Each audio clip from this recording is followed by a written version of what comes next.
और हाँ और का। अच्छा एंड और ऐसे भी यूज हो सकते हैं, जैसे ये मैंने एक कंडीशन लगाई और एंड मैंने बीच में एंड लगाया और उसके साथ मैं एक और कंडीशन लगा रहा हूँ।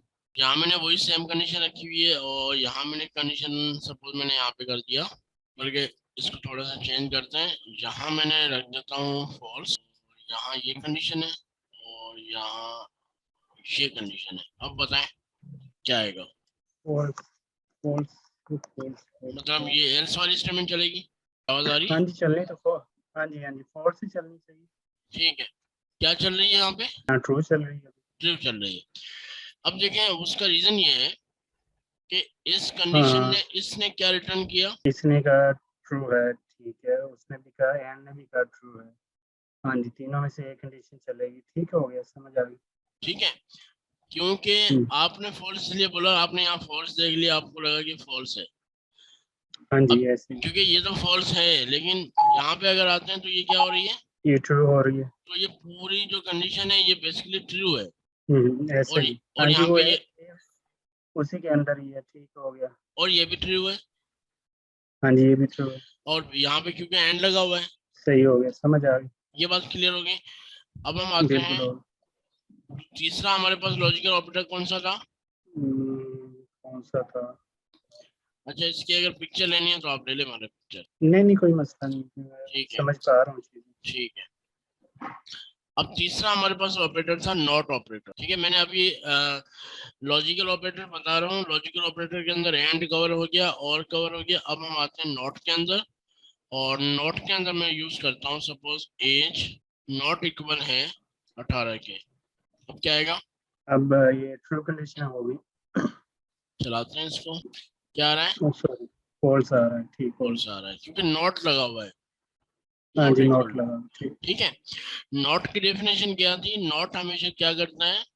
नोट का मतलब नोट, क्या भूल गया वैसे। नॉट इक्वल टू क्या करता है? नॉट इक्वल टू ये करता है कि भाई वाइस वर्सा। वाइस वर्सा का मतलब है वैसे तो ये 18 के बराबर है, उल्टा कर। लेकिन क्योंकि नॉट लगा हुआ है वही ना। तो ये ट्रू को हाँ उसने सही क्या से कर उल्टा, दिया? फॉल्स कर दिया। फॉल्स कर दिया, उल्टा करता है, ठीक है बिल्कुल, वही मैं कहूँ ये चक्कर क्या है। ठीक है, अब चक्कर समझ में सही आ है। गया। हाँ जी आ गया। प्रोग्रामिंग में चक्कर ही है बस। अगर आपको चक्कर समझ में आ गए ना तो फिर बस इंशाल्लाह आप अच्छे डेवलपर बन जाएंगे। जी जी इंशाल्लाह। ठीक है, अब जो है लॉजिकल ऑपरेटर हमारे कवर हो गए। ठीक है, हमारे जो है रिलेशनल ऑपरेटर कवर हो गए, हमारे जो है अरिथमेटिक ऑपरेटर्स क्लियर हो गए। ये तीनों ऑपरेटर इकट्ठे चला सकते हैं लॉजिकल के? नहीं इकट्ठे नहीं चला सकते। इकट्ठे ये है कि एंड और तो मैंने आपको चला के दिखा दिया। मतलब हम्म। आप कह रहे हैं एक ही ब्लॉक में तीनों ऑपरेटर्स, हाँ वो तो चल सकते हाँ हैं। अच्छा सही चल सकती है। ठीक है, देखें ये भी एक कंडीशन है ना। हाँ जी। ठीक है, इसी तरह ये हमारी एक कंडीशन हो गई और हम दूसरी कंडीशन लगा देते हैं एंड लगा के। और यहाँ पे आके मैंने दूसरी कंडीशन लगा दी भाई age greater than equal greater than 10। ये दूसरी कंडीशन होगी। और ये नोट आ गया। नोट के अंदर हमने लगा दिया कि डॉलर एज है और dollar age greater than sorry equal to 18। ठीक है। सही। अब आप इस अगर उसमें से एक अब इस कंडीशन गलत हो। हाँ अब आप बताएं। अब आपके लिए थोड़ा सा कंफ्यूजन होगी। अब बताएं क्या आउटपुट आएगा। तीनों कंडीशन को दो, गौर से देखिएगा, उस हिसाब से आंसर बताइएगा। दो कंडीशन तो बिल्कुल ठीक है, तीसरी कंडीशन उल्टा करेगी। मेरे ख्याल से ये ट्रू कंडीशन होनी चाहिए। ठीक है, अब आप मुझे बता सकते हैं कि ये आपके ख्याल से कैसे, मतलब आपके दिमाग में कैसे आया कि यार ये ट्रू होगा। क्योंकि वो जो एंड की कंडीशन लगी हुई है हम्म। वो भी ट्रू है और की भी लगी, ठीक है, तो इसलिए ये ट्रू हुआ। यहाँ पे ये कंडीशन क्या रिटर्न कर रही है? उल्टा कर रही है इसको, उल्टा कर फॉल्स रही कर है। रही है। अब और ये कंडीशन क्या लगा रही है? ये कह रही है ग्रेटर देन 10, बिल्कुल ट्रू कंडीशन दे रही है। उस बीच में कौन सा साइन है? और का। और यहाँ पे कंडीशन क्या है? यहाँ भी ट्रू है। ठीक है, मतलब इन दोनों में से एक कंडीशन उसको ट्रू मिल गई। सही है। और हाँ उसने, जी। तो ये एग्जांपल था जिसमें हम मतलब तीनों लॉजिकल ऑपरेटर्स हमारे यूज हो रहे हैं। ठीक है, इसकी आप पिक्चर ले लें जी मेरे। बिल्कुल। पिक्चर का इसलिए बोल रहा हूँ क्योंकि मैं अभी फिर आपको असाइनमेंट दूंगा तो फिर इस वजह से आपको कंफ्यूजन ना हो। नहीं सर अभी तक इतना मुश्किल काम शुरू भी नहीं हुआ, लेकिन ठीक है, ये है कि लेकिन असल काम से पहले आपको ये बेसिक जो है ना ये बहुत जरूरी है। अगर आप ये इसमें कंफ्यूजन होंगी तो फिर असल काम में बड़े मसले होंगे। जी मैंने ले हर चीज की बेस बहुत इंपॉर्टेंट है। अगर बेस मजबूत नहीं है तो फिर बिल्डिंग गिर जाएगी। जी जी ले ली पिक्चर मैंने। ठीक है, अब हम्म, हम आके इसको मैं कमेंट कर देता हूँ।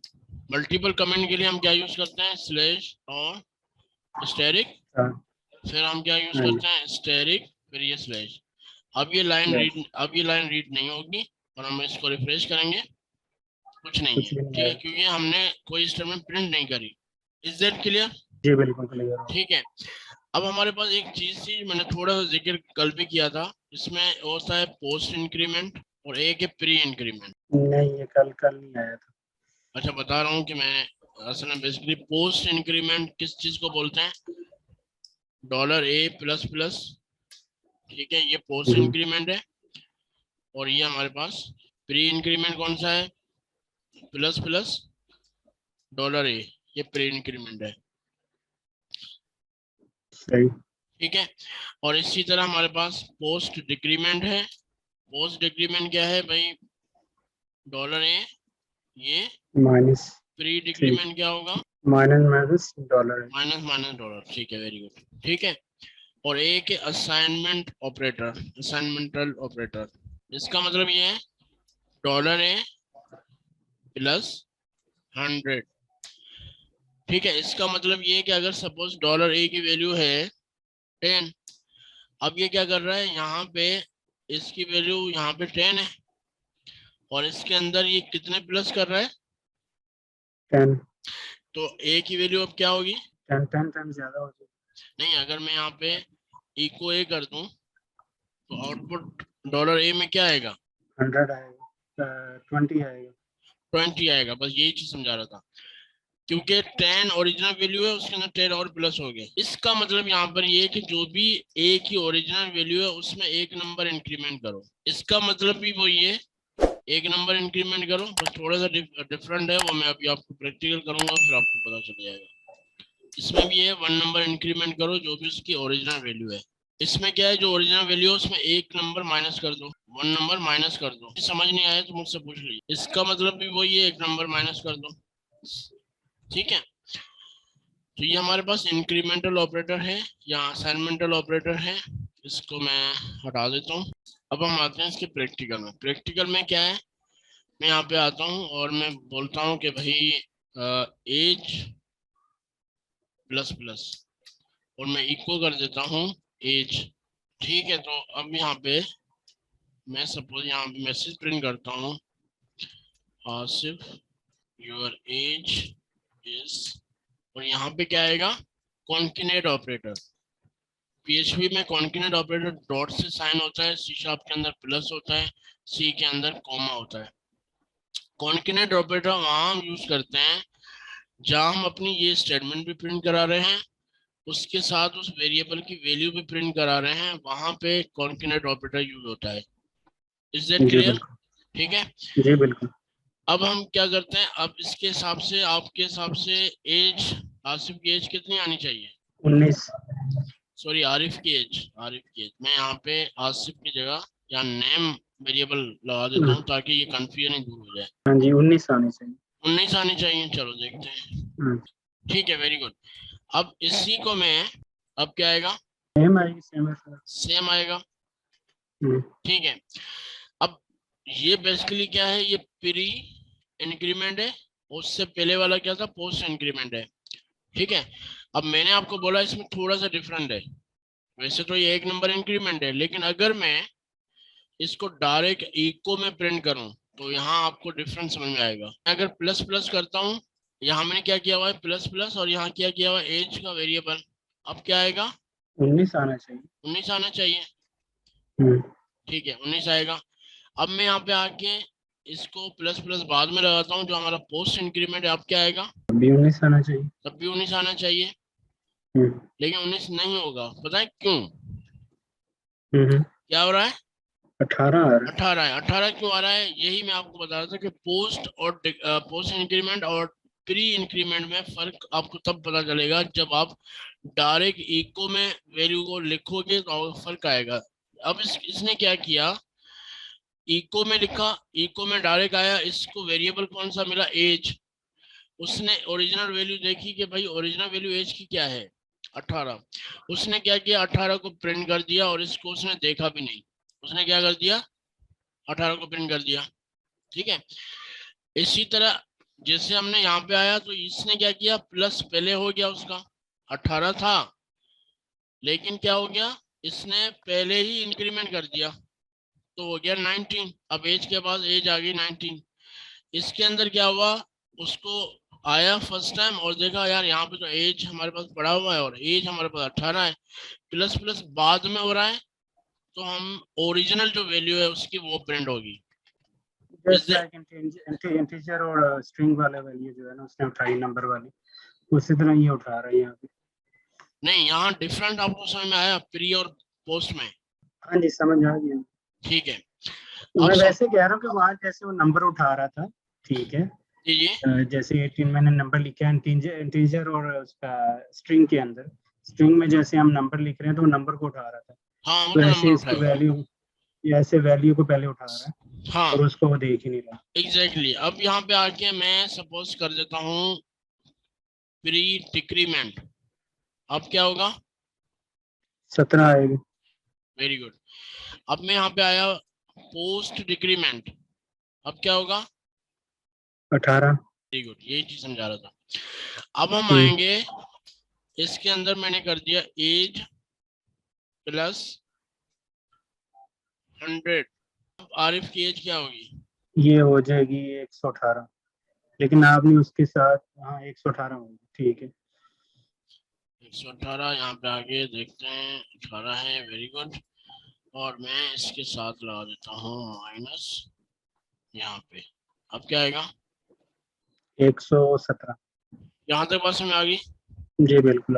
ठीक है, अब मैं यहाँ पे आता हूँ और इसको करता हूँ एज प्लस लगा रहा हूँ, अब क्या आएगा, ये आ जाएगा 119। 119। हाँ नहीं, जीरो, ये तो आपने उसको मल्टीप्लाई कर दिया ना जीरो के, तो एक आना चाहिए मेरे ख्याल से। देखिए हाँ एक, जी। हाँ तो ख्याल से क्या मतलब, जब आपको कंफर्म है आउटपुट तो बस बता दें वो है ख्याल। वैसे, वो डायलॉग है, हाँ एक डाउट, डे बी पे चढ़ा हाँ हुआ है।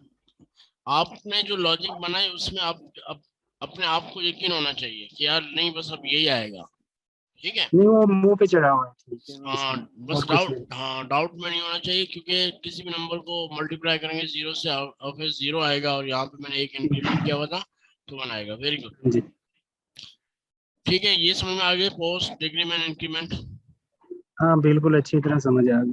ठीक है, उसके बाद हमारा टॉपिक है बिटवाइज, सॉरी बल्कि बिटवाइज से पहले मैं डिसीजन मेकिंग स्टेटमेंट जो बहुत ज़्यादा इंपॉर्टेंट है उसको पहले मैं कवर कर लेता हूँ।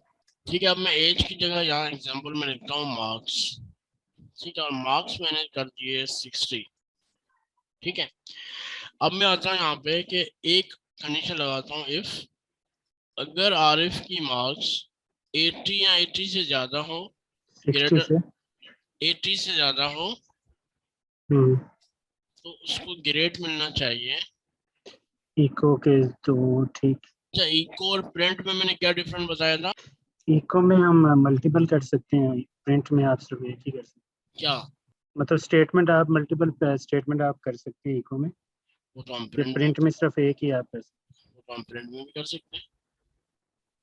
हैं। जी देखें इको और इको में हम मल्टीपल एक्सप्रेशन, स्टेटमेंट नहीं, स्टेटमेंट और एक्सप्रेशंस में फर्क है। मल्टीपल एक्सप्रेशन जैसे मैथमेटिक की एक एक्सप्रेशन है 2+2, ठीक है, डिवाइड बाय 100। ठीक है, ये एक एक्सप्रेशन है। ठीक है, इसके साथ सपोज हमने और एक्सप्रेशन लगा दी 100 डिवाइडेड बाय 100, ये दूसरी एक्सप्रेशन है। इसके साथ हमने तीसरी एक्सप्रेशन लगा दी 10 डिवाइडेड बाय 0। ठीक है, अब ये क्या हो गया, ये मल्टीपल एक्सप्रेशन है, एक्सप्रेशंस। ठीक है, इको में ये एक्सप्रेशंस प्रिंट हो जाएंगी, प्रिंट में मल्टीपल एक्सप्रेशन प्रिंट नहीं होगी। एक एक्सप्रेशन प्रिंट हो जाएगी, मल्टीपल एक्सप्रेशंस प्रिंट नहीं होगी। ठीक है, ये आप मतलब दो, दो जमा दो हो जाएगा, बाकी नहीं होगा, ठीक। हाँ एग्जैक्टली दो। तो ये डिफरेंट जो है ना अपने पास थोड़ा मतलब ये डिफरेंस याद रखिएगा कि इको और प्रिंट में ये फर्क है, ठीक है। इसलिए हम ज्यादातर इको यूज करते हैं कि प्रिंट के अंदर हम मल्टीपल एक्सप्रेशन प्रिंट नहीं कर सकते, इको के अंदर हम मल्टीपल एक्सप्रेशन प्रिंट कर सकते। ठीक है, हम आते हैं अपने असल प्रोग्राम के अंदर। हमने अभी एक कंडीशन लगाई हुई है कि 18 से ग्रेटर हो, 18 के बराबर या 18 से ज्यादा हो मार्क्स आरिफ की, तो उसको A1 ग्रेड मिलना चाहिए। और अब हम यूज कर रहे हैं एलसिफ। एलसिफ इस वजह से यूज कर रहे हैं कि अब हमारे पास एक कंडीशन नहीं है, हमारे ग्रेड बहुत ज्यादा है, तो हमें ऐसी लॉजिक बनानी है कि मार्क्स के हिसाब से वो देखे कौन सा ग्रेड, हमें कौन सा ग्रेड प्रिंट करना है। तो मैं क्या करता हूँ, मार्क्स और मैंने यहाँ लगा दिया ग्रेटर देन इक्वल टू 70। अगर आरिफ की मार्क्स 70 से ज्यादा हो तो फिर उसको ए ग्रेड आना चाहिए। मैंने यहाँ से प्रिंट किया और यहाँ पे कर दिया ए ग्रेड। और कंडीशन और भी आएंगी क्योंकि ग्रेड हमारे पास ज्यादा है, तो हम एक दफा एल से और लगाएंगे और इसमें हम कर देते हैं 60 और यहाँ पे आएंगे यू गॉट। अच्छा, और इसमें एक ही एल्स में हमें नहीं कर सकते कि 70 भी आ जाए, 60 भी आ जाए, नहीं देखें 50 भी आ जाए? कैसे एक इफ ब्लॉक के अंदर हम कैसे करेंगे। नहीं, मैं पूछ रहा हूँ कि एक ही एल्स की कंडीशन में हम कर सकते हैं कि इसको अलग-अलग ही करना पड़ेगा? हाँ, एक चीज बड़ी अच्छी आपने बात बोली, जैसे एल्स जो है ना, एल्स एल्स के अंदर हम कभी भी कंडीशन नहीं लगाते। जी जी जैसे मैंने यहाँ कंडीशन लगाई हुई है ना, जी जी ये वाली, एल्स के जी अंदर हम कभी भी कंडीशन नहीं लगाते। एल्स तब प्रिंट होता है कि भाई बाकी सारी चीजें बस अब नहीं हुई तो ये एल्स प्रिंट हो, तब हम एल्स का ब्लॉक लगाते हैं कि भाई वो अगर ऊपर वाली कंडीशन ट्रू ना हुई तो फिर एल्स ही चलाओ। एल्स में कोई कंडीशन नहीं आएगी, एल्स सिर्फ में आती है, एल्स में कंडीशन नहीं आती, ये याद रखिएगा। ठीक है। अच्छा, आपने एल सिर्फ रखा हुआ, ठीक हाँ, हो गया। एल्स सिर्फ रखा है, एल्स सिर्फ और एल्स में फर्क है, ठीक है। एल्स सिर्फ के अंदर हम कंडीशन लगा सकते हैं, एल्स के अंदर हम कंडीशन नहीं लिखते, ठीक है। नहीं, तो मैं ये कह रहा था कि इसी को एक ही लाइन में मैं 70, 60, 50 ही लिखूं, ये तो पॉसिबल है ना? कैसे। एक ही एल सिर्फ बनाऊं हाँ और उसमें सब सारे ग्रेड उसमें डाल दूं कि भाई कि ये लहदा ही मुमकिन है। देखें, ये इफ ब्लॉक आया, इफ के बाद एल्स आया, अब आप चाह रहे हैं कि भाई 70।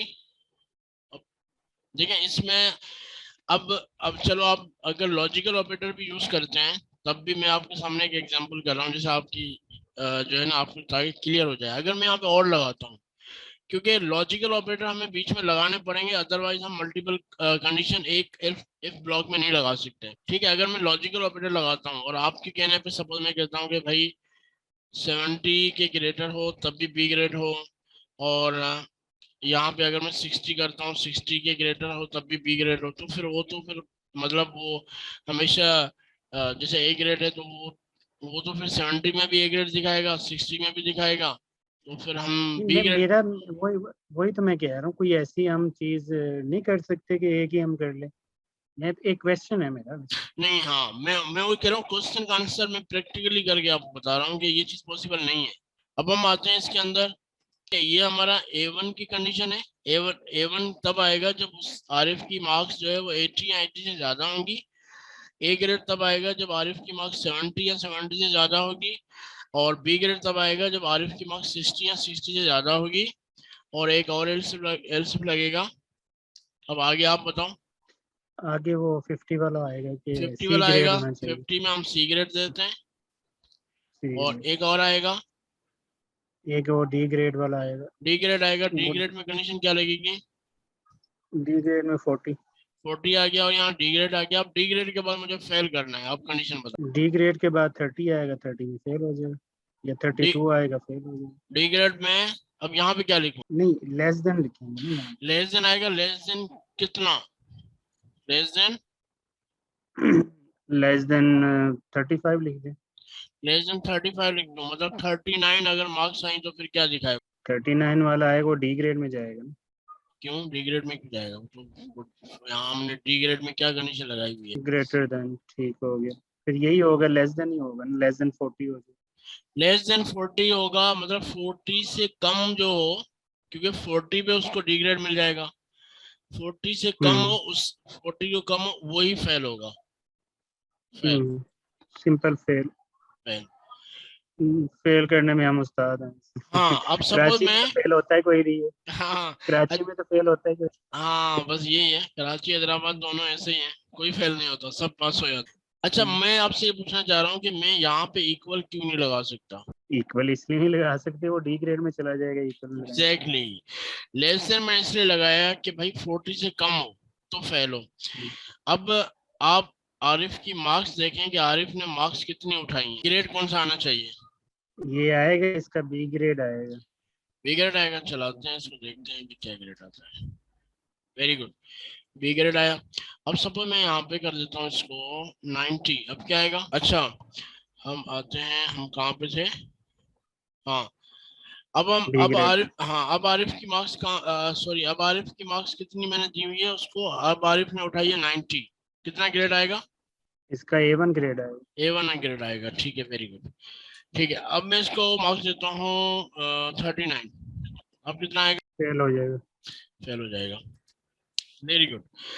अब मैं ये कह रहा हूँ कि अब हम थोड़ा सा कलरिंग में आते हैं, थोड़ा सा कलर लगाते हैं, मतलब अगर उसको कोई भी ग्रेड मिले तो उसमें ग्रीन कलर आए, और अगर वो फेल हो तो उसको रेड कलर आए।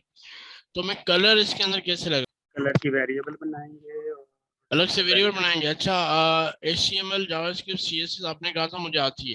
देखिए कलरिंग का जैसे ये हमारे पास बेसिकली वेब पेज है ना, ये जो हमारा आउटपुट आ रहा है वेब पेज है, हाँ जी, फ्रंट एंड। ठीक है। अब फ्रंट एंड में कलर लाने के लिए हमें क्या यूज करना पड़ता है? फॉन्ट कलर का आपने करना है ना, फॉन्ट कलर का वो करेंगे इसका। फॉन्ट कलर, लेकिन फॉन्ट के नाम से कोई टैग है क्या? हाँ जी, फॉन्ट डैश कलर है ना वो इसका, या फॉन्ट देखें, कलर का टैग। अच्छा ठीक है अब मैं थोड़ा सा बताता हूँ। जैसे HTML जावास्क्रिप्ट CSS, HTML के अंदर हम जस्ट एक स्ट्रक्चर बनाते हैं, जैसे हम बिल्डिंग बनाते हैं ना, सीमेंट लगा दिया, ईंटें चढ़ा दी, हमने बिल्डिंग तो तैयार कर दी, लेकिन अब हमें क्या करना है, उसमें कलर देना है कि भाई इसमें पिंक कलर आना चाहिए, इस रूम में ब्लू कलर होना चाहिए। और वो काम जो करता है वो हमारा CSS काम करता है, कैस्केडिंग जी स्टाइल शीट, ठीक है। जी जी, ऐसे ही। तो अब यहाँ पे भी हमें कैस्केडिंग स्टाइल शीट यूज करनी पड़ेगी। अब CSS के अंदर बहुत सारी स्टाइलिंग होती है, इनलाइन स्टाइल होती है, एक्सटर्नल CSS होता है, एम्बेडेड CSS होता है, ठीक है। अब हम यहाँ पे जैसे हम इको के अंदर BR टैग लगा सकते हैं, इसी तरह हम क्या लगा सकते हैं, हम CSS का भी कोड लगा सकते हैं। तो मैं यहाँ पे यूज कर रहा हूँ स्टाइल। आपको मेरी आवाज क्लियर आ रही है? जी, आवाज में ब्रेक आ रहा है लेकिन ठीक आ रही है। ठीक, सपोज ऐसा करते हैं इसको, मैं सॉरी स्टाइल नहीं, बेसिकली मैं अब इसके अंदर, अच्छा पहले तो मैं आपको बताऊं कि HTML के टैग यहाँ पे इको में हम यूज कैसे करेंगे। इको के अंदर PHP के साथ हम HTML के टैग भी एम्बेड कर सकते हैं, ठीक है। अब मैंने यहाँ जी पे जी। H1 लिखा हुआ है और मैं यहाँ पे इसको 90 मार्क्स कर देता हूँ, ताकि ये वाली स्टेटमेंट प्रिंट हो, देखें हमारे पास HTML के अंदर आ रहा है या नहीं आ रहा। क्या आ रहा है हमारे पास? बिल्कुल आ रहा है, H1 का ठीक है, टैग आ रहा है, ठीक अगर है। HTML का टैग आ सकता है, H1 काम कर चुका है, कर सकता है, तो इसका मतलब हम इसके अंदर स्टाइलिंग भी दे सकते हैं। तो मैं क्या करता हूँ, इंटरनल स्टाइल यूज कर रहा हूँ, सॉरी इनलाइन स्टाइल यूज कर रहा हूँ, इनलाइन CSS यूज कर रहा हूँ। इसके अंदर प्रॉपर्टी यूज कर रहा हूँ कलर, और इसके अंदर वैल्यू दे रहा हूँ ग्रीन। ठीक है, इसमें क्लास भी दे सकते हैं CSS की हम। हाँ उसमें अगर कोई क्लास। जी जी वो उसमें मैं फिर मैं आपको आगे बताऊंगा। अभी हम जो है इसके अंदर अभी मैं इनलाइन CSS यूज कर रहा हूँ, ठीक है। ठीक है, अब ये है ये अभी क्या कह रहा है कि H1, और यहाँ यूज कर रहे हैं स्टाइल, स्टाइल के साथ हमने कलर प्रॉपर्टी यूज करी है, उसके साथ ग्रीन है। आउटपुट क्या आ रहा है? तो है अच्छा, यहाँ का एक रूल है, अब ये एरर दे रहा है, बेसिकली एरर में ये जो है बेसिकली सही। अब यहाँ पे ये कह रहा है कलर है, यहाँ पे देखें, यहाँ पे ये क्या कर रहा है, सिंगल कोड है, ठीक है। अब ये कहना ये चाह रहा है कि भाई इसका स्टैंडर्ड है, भाई अगर आपने इको में शुरू में ये डबल कोड लगा हुआ है और लास्ट में ये डबल कोड है, इसके अंदर अगर कोई आप डबल कोटेशन लगाओगे तो वो काम नहीं करेगी, वो एरर देगी। तो ये कह रहा है इसके अंदर आप सिंगल कोटेशन लगाओ। अगर आपने यहाँ सिंगल लगाया हुआ है तो फिर अंदर आप डबल लगाएंगे, ये स्टैंडर्ड है जो हमें फॉलो करना होता है। अब हम देखते हैं कि ये कलर उठा रहा है नहीं आ रहा, आगे कलर। बिल्कुल आ गई। तो ये याद रखिएगा, अगर यहाँ सिंगल है तो अंदर हम डबल यूज करेंगे, और यहाँ अगर डबल है तो अंदर हम सिंगल यूज करेंगे। Is that clear? जी बिल्कुल क्लियर हो गई। अब मैं इसी को कॉपी करूं, और यहाँ पे आके इसको पेस्ट कर देता हूँ। यहाँ पे मुझे सिर्फ ग्रेड ही चेंज करना है। ये हो गया हाँ ए जी, ग्रेड, और इसी को मैंने वापस से कॉपी पेस्ट कर दिया और यहाँ पे आके पेस्ट कर दिया, और यहाँ पे क्या आएगा, बी ग्रेड। B grade. और इसी को मैं यहाँ पे पेस्ट कर देता हूँ। बात समझ में तो आ रही है ना? बिल्कुल आ रही। ठीक है, यहाँ पे आके मैंने इसको सी ग्रेड कर दिया और यहाँ पे आके डी ग्रेड कर देता हूँ। ये हो गया डी ग्रेड। और फेल के अंदर हमें कौन सा कलर देना है, रेड। Red colour. यहाँ पे आके कलर हम कर देंगे। ये बेसिकली CSS की कलर एक प्रॉपर्टी है और ये उसकी वैल्यू है, ठीक जी है? जी। और ये हमारा H1 बेसिकली टैग है, ठीक है? और यहाँ पे आके हम कर देते हैं फेल, ठीक है? ऊपर जाके मैं मार्क्स चेंज कर देता हूँ, देखते हैं कि कलर का डिफरेंट आ रहा है या नहीं आ रहा। सपोज मैं इसको कर देता हूँ 35 में उसको फेल दिखाना चाहिए, उसका रेड कलर आना चाहिए। सही है? जी बिल्कुल ठीक हो अब गया। अगर इसको मैं कर देता हूँ 75 तो उसका ग्रेड आएगा और फिर उसके साथ जो भी ग्रीन आएगा। Is that clear? बिल्कुल क्लियर है। ठीक है, अब मैं कह रहा हूँ कि ग्रेड के साथ उसका नाम भी आए, स्टूडेंट का नाम भी आए। Arif you got A grade, Arif you got B grade, Arif you are fail, sorry next time try. तो अब इसके लिए आप इसके अंदर मुझे आप बताएं कि मैं आरिफ का नाम कैसे प्रिंट करूं। उसका वो वेरिएबल देंगे ना वहाँ पे। कहाँ पे इको देंगे, के आगे। कहाँ पे देंगे? इको, इको के अंदर जो है ऊपर इ- इको। हाँ यहाँ पे। इसके अंदर अंदर अंदर अंदर आगे आगे। हाँ जी यहाँ आगे। पे यहाँ पे मैं दे दूं मैं नेम। नेम और इसके साथ आप वो लगाएं डॉट। डॉट, मेरा ख्याल कर देना चाहिए प्रिंट उसका। चलो चलाते हैं। उसका वो चेंज भी तो करें ना, मास्क भी तो चेंज करें। कौन सी मार्क्स? अच्छा सॉरी सॉरी 90। Sorry sorry 90। यहाँ पे आते हैं और इसको ऑन कर देते हैं। हाँ जी। आरिफ, आरिफ आया लेकिन आरिफ के अंदर कलर नहीं आया। आरिफ तो प्रिंट हो गया लेकिन वो तो अलग ही दिखा रहा है, बहुत छोटा सा दिखा रहा है आरिफ। तो फिर वो H1 इसके फिर अंदर कर दें, टैग के अंदर करना पड़ेगा फिर हमें। टैग के अंदर करना पड़ेगा? हम्म। टैग के अंदर कैसे यूज, मतलब HTML है, यहाँ लगा दूं यहाँ? हाँ हाँ यहाँ चलेगा। ठीक है, ठीक है बिल्कुल। अब देखते हैं। बिल्कुल ठीक। समझ में आई सही। कहानी? हाँ जी आ गई बिल्कुल। ठीक है, अब यहाँ पे हमें डॉट लगाने की जरूरत नहीं है, कॉन्किनेट करने की जरूरत नहीं है, क्योंकि यहाँ पे डबल कोट तो है ही नहीं, स्ट्रिंग तो कोई चीज है ही नहीं। यहाँ पे देखिए डॉट इसने प्रिंट कर दिया। हम्म। देखिए कॉन्किनेट हम वहां करते हैं जहां हमें ये डबल कोट कहीं मिले। यहाँ पे कहीं भी डबल कोट नहीं है, तब हम इसलिए ठीक हो। डॉट कॉन्किनेट नहीं करेंगे। ठीक है, ये बात समझ आ गई तो मैं सब में यही कॉपी पेस्ट कर देता हूँ। बिल्कुल सही हो गया। यहाँ तक क्लियर होगी बातें सब? हाँ जी बिल्कुल क्लियर हो गई। परफेक्ट हो गया। ठीक है, इफ और एल्स इफ में कोई क्वेश्चन? ठीक है, इसको मैं मार्क्स दे देता हूँ 39 और यहाँ पे आते हैं आरिफ यू आर फेल। ठीक है, ठीक हो गया। अच्छा अब मैं आपको एक असाइनमेंट देता हूँ इसी की। ठीक है, हमारा पहला टॉपिक कौन सा था? Logical operator. Logical operator. इसमें ये है कि नेम है, ठीक है, मैं डॉलर साइन लगाता हूँ, मैं जस्ट आपको समझाने के लिए दे रहा हूँ, ठीक है, तो आप समझ जाएं। बाकी आप जैसे मैंने यहाँ पे दिया आसिफ, ठीक है, गौर से सुनिएगा असाइनमेंट, क्योंकि फिर बाद में आप इशू हो जाएगा आपके लिए। और मैंने यहाँ पे एक वेरिएबल और बना दिया जिसका नाम मैंने रख दिया जेंडर। ठीक है, बल्कि ये लॉजिकल का नहीं है, ये बेसिकली इफ एल्स का है। ये असाइनमेंट आपकी इफ एल्स की है। ठीक है, इफ भी आ सकता है, एल्स भी